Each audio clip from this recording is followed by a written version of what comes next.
Hi friends, welcome to Nagas Media. இன்னைக்கு நம்மளுடைய சேனல்ல ஒரு சூப்பரான வீடியோ பார்த்தலாம். அதே மாதிரி நேத்து பாத்தீங்கன்னா நம்மளுடைய பூஜா ரூம் டூர் வீடியோ பார்த்துட்டு ஒரு சில फ्रेंड्स எனக்கு கமெண்ட் பண்ணிருந்தீங்க அழகழகா இருக்காங்க சாமி எல்லாம் அப்படினு சொல்லிட்டு. சோ ரொம்ப நன்றி. இன்னொரு விஷயம் பாத்தீங்கன்னா நம்மளோட நாகாஸ் ஒன்லி நேச்சுரல்ல 16 ப்ராடக்ட் இருக்குது. இதுல வந்து நான் எப்பவுமே 15 அப்படிங்கறத தான் சொல்லுவேன். 16 வந்து பயோ என்சைம். இது வந்து நான் சேக்கல. இன்னும் பிரைஸ் லிஸ்ட்லயும் சேக்கல. நான் தனியா அதுக்குன்னு நான் வீடியோவும் போடல. வேணும்னா நீங்க வாங்கிக்கலாம் அப்படினு சொல்லி. எதுக்குனா இப்ப மத்த பொருள் எல்லாமே பாத்தீங்கன்னா நம்ம ரெடி பண்ணி கொடுக்கிறதுக்கு கரெக்ட்டா இருக்கும். ஆனா பயோ என்சைம் வந்து நான் ஆல்ரெடி இருக்கறத வச்சு நான் திருப்பி அடுத்த பேட்ச் ரெடி பண்ணாலுமே அது ஒரு குறிப்பிட்ட டைம் எடுக்கும். அதனால தான் அத வந்து நம்ம கேக்குறவங்களுக்கு ரெகுலரா வாங்குறவங்களுக்கு இந்த மாதிரி நம்ம கொடுத்துக்கலாம். மத்தபடி அத நம்ம இப்படி வந்து சொன்னோம் அப்படினா நிறைய பேர் அது வந்து பயோ என்சைம் கேக்குறாங்க. அத நம்ம டக்கு டக்குன்னு கொடுக்க முடிய மாட்டேங்குது. அதனால தான் பட் இருந்தாலும் வேணும்ன்ற फ्रेंड्स நீங்க சொல்லுங்க. நம்ம இருக்கறத நான் உங்களுக்கு அனுப்புவேன். இது ஒண்ணு. இன்னொரு ஒரு குட் நியூஸ் எனக்கு ரொம்ப ஹாப்பியா இருந்துச்சு. என்ன அப்படினா ஃபர்ஸ்ட் வந்து weight loss powder யூஸ் பண்ணிட்டு சொன்னவங்கள சொல்லிறேன் நான். weight loss powder super fast weight loss ring weight loss lunch இது எல்லாமே பாத்தீங்கன்னா இந்த ஆஃபர் போயும்போது சில फ्रेंड्स பாத்தீங்கன்னா 3-4 பேக்கேஜ் அந்த மாதிரி வாங்கிட்டாங்க. ஏன்னா நான் இப்ப ஆஃபரை விட்டுட்டேன்னா திருப்பி நீங்க எப்ப ஆஃபர் போடுவீங்கன்னு தெரியாது அப்படின்னு அப்படி வாங்கிட்டாங்க. தொடர்ந்து நான் 6 மாசம் யூஸ் பண்ணுவேன் ஓவர் வெயிட்டா இருக்குன்னு.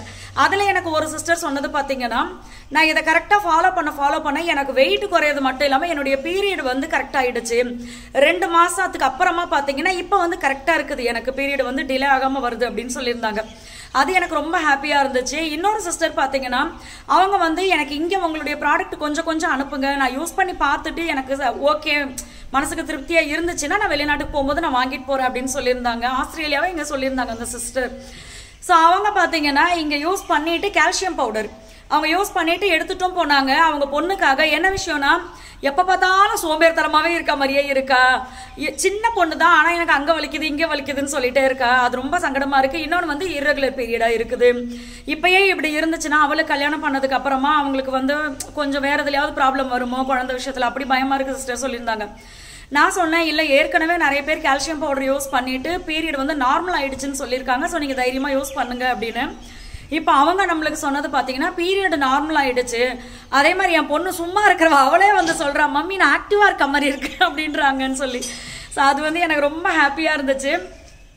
ஸோ இது வந்து எல்லாமே சிறுதானியங்கள் அப்படின்றதுனால பாத்தீங்கன்னா எல்லா ஃப்ரெண்ட்ஸுமே குழந்தைங்க முத கொண்டு ஒரு சிலர்லாம் பாத்தீங்கன்னா டெய்லி ரெகுலராகவே காலையில எழுந்திரிச்சு அவங்களுடைய ஹெல்தி மிக்ஸ் அந்த அதாவது சத்துமாவு இல்லை ஹெல்த் ட்ரிங்க் அப்படின்னாவே இந்த கால்சியம் பவுடர் அப்படின்ற மாதிரி ஆயிடுச்சு. நிறைய பேர் ரெகுலரா யூஸ் பண்ணுவாங்க. அதே மாதிரி வயசானவங்க எல்லாம் யூஸ் பண்ணிட்டு எனக்கு முட்டி வலி சரியாயிடுச்சு கழுத்து வலி சரியாயிடுச்சு இப்படிலாம் சொல்லியிருக்காங்க. ஸோ எல்லாமே பார்த்தீங்கன்னா அந்த பொருளுக்கு ஏற்ற குவாலிட்டி இருக்கும். உங்களுக்கு வேணும் அப்படின்னா நீங்க மிஸ் பண்ணாம வாங்கிக்கோங்க. என்னென்ன ப்ராடக்ட் இருக்கு அப்படின்றத நான் உங்களுக்கு கமெண்ட்ல பின் பண்றேன். எனக்கு வந்து நீங்க மெசேஜ் பண்ணுங்க வாட்ஸ்அப் பண்ணுங்க. ஏன்னா ஒரு சில ஃப்ரெண்ட்ஸ் என்ன பண்றீங்கன்னா எனக்கு கால் பண்ணி மகி கிட்ட சிஸ்டர் கிட்ட ஒரு முக்கியமான டவுட் கேட்கணும் அப்படின்னு சொல்லி இவங்களும் ப்ராடக்ட் பத்தி கேட்கறாங்கப்பா அப்படின்னு சொல்லி என்கிட்ட கொடுத்துடுறாங்க. அதுக்கப்புறமா பாத்தீங்கன்னா எனக்கு உங்க சூழ்நிலை புரியுது. பட் என் சூழ்நிலை வேற மாதிரி இருக்கு. எனக்கு வந்து இந்த போன் அதிகமா பேசுனா எனக்கு காது வந்து செட் ஆக மாட்டேங்குது. இது இப்ப இல்ல நான் பல வருஷத்துக்கு முன்னாடியே நான் வீடியோலயே சொல்லியிருக்கேன். இந்த இவர் கூட பேச ஆரம்பிச்சு லவ் பண்ணும்போது காதுல இருந்து தண்ணியா வந்துச்சுன்னு சொல்லி. ஸோ அதனாலே என்னன்னு தெரியல அதிக நேரம் என்னால வந்து போன் பேச முடியல.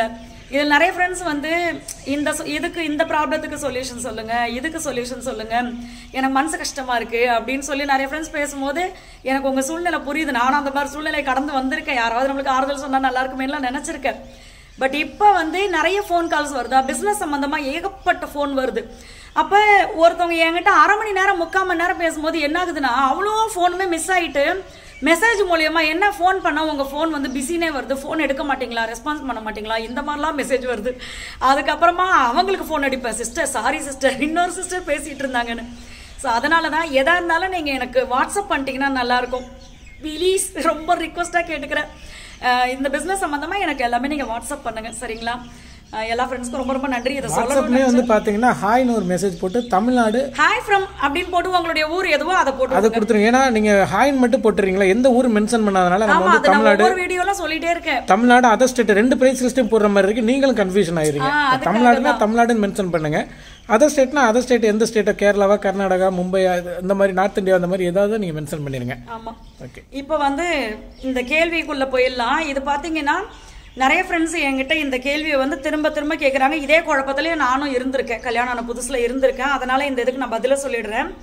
ஃபர்ஸ்ட் பாத்தீங்கன்னா நான் வேல்மாறல் இன்னமும் நீங்க படிக்கிறீங்களா அப்படின்னு சொல்லி கேட்டிருந்தாங்க. வேல்மாறல் வந்து என்னை விட விடாம படிக்கிறது மகி. எனக்கு பாத்தீங்கன்னா இடையில கொஞ்ச நாள் என்ன ஆயிடுச்சுன்னா ரொம்ப லேட்டா தூங்குறது, அதுக்கப்புறம் காலையில எழுந்து அறக்கப்புறக்க வேலையை பாக்குறது, திருப்பி நைட் லேட்டா போறது, இந்த மாதிரி இருந்துச்சு.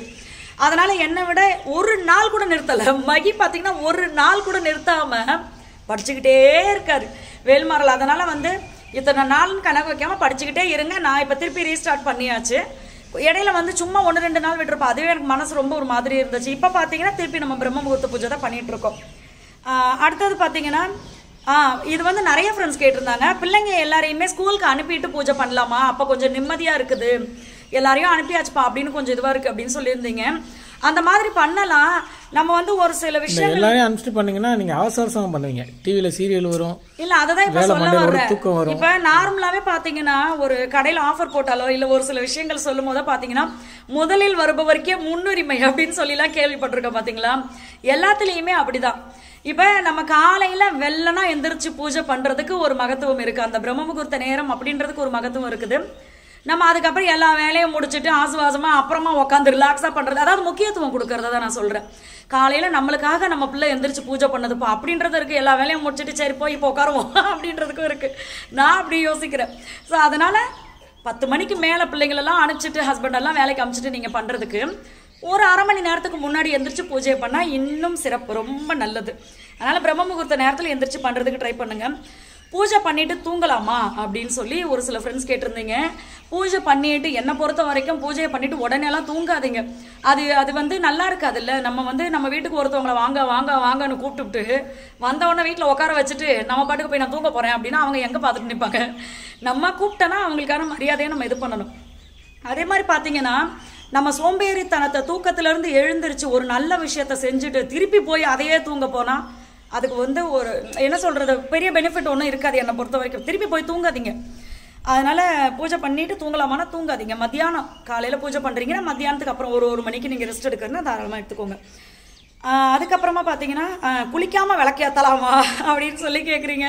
அந்நேரத்துக்கு குளிக்கிறதுக்கு ரொம்ப சோம்பேறித்தனமா இருக்குது, ஏஞ்சவொன்னே விளக்கேற்றிட்டு பேசாமல் இருந்துக்கலாமா அப்படின்னு சொல்லி கேட்குறீங்க. எல்லாத்துக்குமே பார்த்தீங்கன்னா நம்மளுடைய சோம்பேறித்தனம் தான் நம்மளுடைய வாழ்க்கையவே வந்து வளர விடாம பண்றது. திருப்பி அந்த சோம்பேறித்தனத்தை கூட வச்சுக்கிட்டே நான் விளக்கேற்றவா அப்படின்னு கேட்டா அது எப்படி, அது நல்லா இருக்காது. அதனால நீங்க குளிச்சிங்கன்னா தான் உங்க உடம்புல இருக்கிற அழுக்கும் போயிட்டு மனசும் பார்த்தீங்கன்னா ஒரு ஃப்ரெஷ் ஆகிடும் நம்மளுக்கு. அதுக்கப்புறமா நீங்க போய் சாமி முன்னாடி உட்காரும் போது நல்லா ஃப்ரெஷ்ஷா இருப்போம். வெறும் பல்ல மட்டும் தேய்ச்சிவிட்டு குளிக்காம இருந்து பாருங்களேன், அதுக்கும் குளிச்சதுக்கு அப்புறம் நீங்க இருக்கிற ஃப்ரெஷ்னஸ்க்கும் நிறைய டிஃப்ரெண்ட் இருக்குது. இன்னொன்று பார்த்தீங்கன்னா அவங்களுக்கு கொடுக்குற மரியாதையை நம்ம கொடுக்கணும். ஒரு விஷயம் தெரிஞ்சுக்கோங்க, இப்போ ஒருவேளை உங்களுக்கு வந்து உடம்பு முடியலை, குளிச்சா அந்நேரத்துக்கு குளிச்சா எனக்கு செட் ஆகாது அப்படின்னா சுடு தண்ணியில் குளிங்க. எனக்கு குளிக்கிறதே செட் ஆகாது அப்படின்னு தவிர்க்க முடியாத காரணங்கள் இருந்துச்சுன்னா அது எல்லாருக்கும் புரியும். சோம்பேறித்தனன்றது வேற, தவிர்க்க முடியாத காரணங்கள் அப்படின்றது வேற, நம்மளுடைய உடல்நிலை பொறுத்து. ஸோ அதனால உங்களுக்கு வந்து எனக்கு குளிக்கவே முடியாது, குளிச்சா என் உடம்புக்கு ஒத்துக்காது, எனக்கு பிரச்சனை வரும் அப்படின்னா மட்டும் கையை காலை கழுவிட்டு பல்ல தேய்ச்சிட்டு சாமி கிட்ட போய் விளக்கேற்றாம தனியாக நீங்கள் ஒரு இடத்துல நல்ல இடமா பார்த்து விளக்க வச்சு ஏற்றுங்க. பட் என்னை பொறுத்த வரைக்கும் குளிச்சுட்டு ஏற்றுறது தான் நல்லது. அடுத்தது பார்த்தீங்கன்னா அடுத்தது வந்து ஒரு கொஸ்டின். இந்த கொஸ்டின் நிறைய ஃப்ரெண்ட்ஸ் கேட்குறீங்க, இதுக்கு எப்படி பதில் சொல்கிறதுன்னு தெரியல. கேட்குறவங்களுக்கு நான் அதில் சொல்லிடுறேன். என்னன்னா இப்போ ஹஸ்பண்ட் அண்ட் ஒய்ஃப் ரொம்ப அந்யோன்யமாக இருந்ததுக்கு அப்புறமா நம்ம வந்து குளிச்சுட்டு தான் விளக்கேற்றணுமா அப்படின்னு சொல்லி கேட்குறீங்க. கண்டிப்பா குளிக்கணும். தலைக்கு குளிச்சுட்டு விளக்கேத்துங்க. எல்லா விஷயத்திலயும் நம்ம சோம்பேறித்தனமாக இருந்தா எப்படி? கண்டிப்பா தலைக்கு குளிச்சுட்டு விளக்கேத்துங்க, சரிங்களா? நம்ம வந்து டெய்லி தலைக்கு குளிங்கன்னுலாம் சொல்லல. முக்கியமா இந்த மாதிரி நேரத்துல வந்து நீங்க காலையில தலைக்கு குளிச்சுட்டு ஏத்துறது நல்லது. இது எல்லாமே நினைச்சுக்கோங்களேன், நீங்க உங்க பெரியவங்களுக்கு என்ன ஒரு மரியாதை கொடுப்பீங்களோ அதே தான் நம்ம கடவுளுக்கு செய்யறோம். ஸோ அதனால குளிச்சுட்டு விளக்கேத்துங்க, அதுதான் நல்லது. அடுத்தது பார்த்தீங்கன்னா டெய்லி சாமி கும்பிட ஆசை தான், பட் வீட்டில் டெய்லி நான்வெஜ் செய்வாங்க. இதுவும் ஒரு சில சிஸ்டர் வந்து டெய்லி நான்வெஜ் எங்கள் வீட்டில், நான் எப்படி சிஸ்டர் விளக்கேற்றுறது அப்படின்னு சொல்லி கேட்குறீங்க. அதுக்கு தான் அந்த பிரம்ம முகூர்த்த நேரத்தில் ஏற்றுங்கன்னு சொல்கிறேன். காலையில் 4:30 மணிக்கு 5 மணிக்கு யார் கறிக்கடையை தொடர்ந்து கறி வாங்கிட்டு வர்றது, அந்நேரத்துக்கு ஏற்றுங்க, ஒன்றுமே பிரச்சனை கிடையாது. அதுக்கப்புறம் வீட்டில் நான்வெஜ் வாங்கிட்டு வர்றாங்க அப்படின்னா அதை செய்யுங்க. சாப்பிடாம விளக்கேற்றலாம் காலையில. அதான் சொல்கிறேன், காலையில் வெள்ளனா அந்த பிரம்ம முகூர்த்த நேரத்தில் நம்ம போய் சாப்பிட போகிறது கிடையாது, சரிங்களா? எந்திரிப்போம், பல்ல தேய்ச்சிட்டு குளிச்சுட்டு நேராக சாமியை வந்து கும்பிட்டுட்டு அதுக்கப்புறம் நம்மளுடைய வேலையை ஆரம்பிப்போம். அதுக்குன்னு மீன் விற்கிறவங்க, கருவாடு விற்கிறவங்க, நண்டு விற்கிறவங்க எல்லாம் சாமி கும்பிடாமையா இருக்காங்க, கோயில் போகாமையா இருக்காங்க. அவங்க அவங்களுடைய தொழில் அது. நம்ம வந்து நம்ம நாக்கை கட்டுப்படுத்த முடியாம கேட்கிறோம் இந்த கேள்வி எல்லாம். அதனால வந்து காலையில எழுந்திருச்சு நீங்க சாப்பிடுங்க, நான் குறையே சொல்லலை. ஆனா காலையில எழுந்திரிச்சு அதுக்காக ஒரு நேரம் இருக்குல்ல, அந்த நேரத்துல சாமியை கும்பிட்டுட்டு அதுக்கப்புறமா நீங்க உங்க வேலையை பாருங்க. இதுக்குன்னு நான் சாமி கும்பிடுறேன், உனக்கு நான்வெஜ் எல்லாம் செஞ்சு கொடுக்க முடியாதுன்னு வீட்லயும் சண்டை போடாதீங்க. எல்லாமே நிம்மதியா இருக்கணும். இந்த சைடு சாமிக்கு ஒரு நேரத்தை ஒதுக்கணும், சாமியை கும்பிடுங்க. அந்த சைடு போய் அவங்களுக்கு நான்வெஜ் செஞ்சு கொடுத்து குடும்பத்தை சந்தோஷமா பாத்துக்கோங்க. அவ்வளவுதான். அடுத்தது ஏகப்பட்ட ஆசை இருக்கு. ஐயோ, எனக்கு இதெல்லாம் ஆரம்பத்துல மனவளைச்சலா இருக்கும் கல்யாணம் புதுசுல. என்னன்னா நம்மளுடைய மனுஷனுடைய மனசுல பாத்தீங்கன்னா ஒரு ஆசை இருக்காது, 1000 ஆசை இருக்கும். அப்ப சாமி கிட்ட போய் எந்த ஆசையை தான் நான் முதல்ல சொல்றது, சொன்னா இவ்வளோ வேண்டுதல் இருக்குது, அதை சொல்றதுக்கே ஒரு 4000 போல இருக்கே அப்படின்னு சொல்லி ஒரு சில ஃப்ரெண்ட்ஸ் கேட்குறீங்க. இதே மாதிரி தான் எனக்கு ஆரம்பத்துல குழப்பம் இருந்துச்சு. இவர்கிட்ட கேளுங்களேன், ஒன்று ஒன்னா சொல்லுவேன்னா டயம் ஆயிடும். இவர் நீ சாமி கும்பிட்டு வா, நான் போய் அப்புறமா வர்றேன் அப்படின்னு சொல்லிடுவாரு. இதுக்கப்புறமா தான் நான் கொஞ்சமா நம்மளுக்கு நம்மளே அட்வைஸ் பண்ணிக்கணும். அடுத்தவங்க நம்ம கிட்ட வந்து அட்வைஸ் பண்ணக்கூடாது அப்படின்னு நம்மளுக்கு நம்மளே சொல்லிக்கணும். அடிக்கடி இல்லை இது தப்பு, உட்காந்து நம்மளை பத்தி நம்மளே யோசிக்கணும். அப்போ இப்போ நீங்க 100 வேண்டுதல் வச்சிருக்கீங்க, அந்த 100 வேண்டுதலுக்கு இந்த ஒரு விஷயம் நடந்துச்சுன்னா இதுக்கு பின்னாடி இருக்கிற அந்த 100 நடந்துரும் அப்படின்னு உங்களுக்கு தோணும்ல. அந்த ஒரு விஷயத்தை வேண்டிக்கோங்க. ஏன்னா வாழ்க்கையில வந்து நம்மளுக்கு ஆசைன்றது குறையவே குறையாது, லட்சியம் இதெல்லாம் குறையவே குறையாது. ஒன்று செஞ்சாச்சுன்னா அடுத்து இன்னொன்று நோக்கி போயிட்டே இருப்போம். அப்போ ஒன்னே ஒன்று பண்ணுங்க. ஒன்று எது மூல காரணமாக எது நடக்கணுமோ அதை வேண்டுங்க. அப்படி இல்லையா ஒரே விஷயம் இப்போல்லாம் நான் வேண்டதே இல்லை, எதுவுமே வேண்டது இல்லை. இவர்கிட்ட கேளுங்களேன், எதுவுமே வேண்டது இல்லை. போய் உட்காந்து பூஜை ரூமில் இருக்கிற அத்தனை சாமியோடைய பேரையும் சொல்லி போற்றி சொல்லிட்டு வேல்மாரில் படிச்சுட்டு நன்றிப்பான்னு சொல்லிட்டு வெளியில் வந்துடுவேன். ஏன்னா இந்த அளவுக்கு கடவுள் நம்மளை நல்லா வச்சிருக்கிறதுக்கு நம்ம நன்றி சொல்லணும் ஃபர்ஸ்ட்.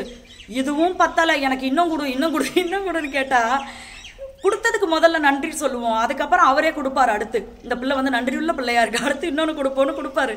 அதனால வந்து எப்போ பார்த்தாலும் அவர்கிட்ட ஏதாவது நம்ம கேட்டுட்டே இருக்க வேண்டாம். எனக்கு என்னுடைய வாழ்நாள் முழுக்க நான் நிம்மதியா இருக்கணும், நிறைவா சந்தோஷமா இருக்கணும் அப்படின்றத வேண்டிக்கோங்களேன், எல்லாமே கிடைச்சிடும். சரிங்களா, போட்டு குழப்பிக்க வேண்டாம். அடுத்தது வந்து பீரியட் நேரத்தில் விளக்கேற்றலாமா அப்படின்னு சொல்லி கேட்டுருக்கீங்க. பீரியட் சமயத்தில் இப்போ எனக்கு பார்த்தீங்கன்னா நான் வந்து 7வது நாள் தான் நான் சாமி ரூம்குள்ளேயே போவேன். அதுக்கப்புறமா இப்போ நம்ம 2 குழந்தை பிறந்ததுக்கு அப்புறமா கொஞ்சம் பார்த்தீங்கன்னா அந்த நம்மளுக்கு பீரியட் ஆகல கொஞ்சம் கம்மியாகுதா.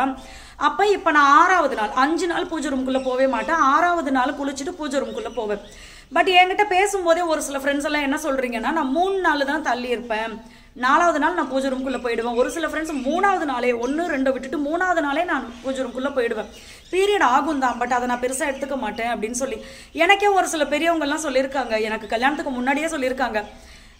அதாவது குழந்தை பெற்றுட்டா கணக்கு இல்லை. இப்போ என்னோட பெரியம்மாலாம் எனக்கு சொல்லியிருக்காங்க, குழந்தை பெற்றாச்சுன்னா அதெல்லாம் கணக்கு இல்லைப்பா, பயப்படாதப்பா அப்படின்னு சொல்லுவாங்க. ஆனால் இன்னமும் நான் அந்த 6 நாள் 7 நாள் ஃபாலோ பண்ணிட்டு தான் இருக்கேன். ஸோ இது வந்து உங்களுடைய குடும்பத்தில் உங்களுடைய பெரியவங்க எப்படி ஃபாலோ பண்ணுறாங்களோ அதை நீங்கள் ஃபாலோ பண்ணுங்கள். விளக்கே ஏற்றாமல் இருந்தாங்கன்னா அதை ஃபாலோ பண்ணாதீங்க, விளக்கு ஏற்றுங்க, நல்லது. ஆனால் பீரியட் இத்தனை நாள் நான் ஒதுங்கி இருப்பேன் அப்படின்னும் போது அதை வந்து நீங்கள் இது பண்ணுங்கள். பீரியட் சமயத்தில் உங்களுக்கு விளக்கு ஏற்ற ஆசையாக இருக்குது, அந்த 2 நாள் கூட என்னால் விளக்கு ஏற்றாமல் இருக்க முடியலை அப்படின்னா வாசலில் இருக்கிற விளக்கு நீங்கள் ஏற்றுங்க, பூஜை ரூமில் இருக்கிற விளக்கு வந்து உங்களுடைய ஹஸ்பண்டை ஏற்ற சொல்லுங்கள். ஏன்னா நான் வந்து பீரியட் சமயத்தில் சாமி ரூம்குள்ளே போக மாட்டேன். மகி எப்போவுமே விளக்கு ஏற்றி சாமிக்கு தண்ணியும் பிரசாதமும் வச்சு பூஜை பண்ணிடுவார். ஸோ அந்த மாதிரி நீங்கள் பண்ணுங்கள். அடுத்தது பார்த்தீங்கன்னா அது பீரியட் சமயத்தில் கோயிலுக்கு போகலாமா அப்படின்னு கேட்குறீங்க. அது எல்லாமே உங்களுடைய ஃபேமிலியில் அப்படியே வழியாக என்ன ஃபாலோ பண்ணிட்டு வராங்களோ அதை நீங்கள் பார்த்து பண்ணுங்கள். இதிலெல்லாம் நீங்கள் வந்து 3வது நாள் கூட கோயிலுக்கு போங்கலாம் நான் சொல்லவே மாட்டேன், அது உங்களுடைய பழக்கத்தை பொறுத்தது. அடுத்தது இது வந்து ஒரு சிஸ்டர் கேட்டுட்டாங்க, பட் நிறைய பேருக்கு இது வந்து தோணலாம் மனசுக்குள்ள. நாங்கள் லவ் மேரேஜ், அதாவது அந்த சிஸ்டர் வந்து லவ் மேரேஜ், அவங்க வந்து வேற மதத்தை சேர்ந்த ஒருத்தரை கல்யாணம் பண்ணியிருக்காங்க. சரிங்களா, அம்மா வீட்டில் வந்து டெய்லி விளக்கு ஏற்றுவாங்களாம். இப்போ கணவர் வீட்டுக்கு போனதுக்கப்புறம் விளக்கெல்லாம் ஏற்ற வேண்டாம் அப்படின்னு சொல்லிட்டாங்களாம். ஆனால் அவங்களுக்கு ஆசையாக இருக்குதான். ஸோ இதை வச்சு அவங்க வீட்டில் ஒரு சண்டை வருதான், எனக்கு ஆசையாக இருக்குது என்னை ஏற்ற விட மாட்டேங்கிறீங்க, இதனால தான் வீட்டில் அந்த பிரச்சனை வருது இந்த பிரச்சனை வருது அப்படின்னு சொல்லி நான் அவங்களுக்கு ஒரே ஒரு விஷயம்தான் சொன்னேன் மனசுக்குள்ள. அதாவது விளக்கு ஏற்ற விடுங்கன்னு சொல்லி ஒரு சண்டை எதுக்கு அந்த குடும்பத்தில்? அதாவது பொறுத்து போயிட்டு எல்லாத்தையும் விட்டு கொடுத்து போயிட்டோம்னா ஃபர்ஸ்ட் அந்த குடும்பத்தில் சண்டையே வராது. அப்போ நீங்கள் அவங்க வீட்டில் வந்து விளக்கேற்றுறதுக்கு விடலை அப்படின்னா ஓகே, ஒன்றுமே பிரச்சனை இல்லை.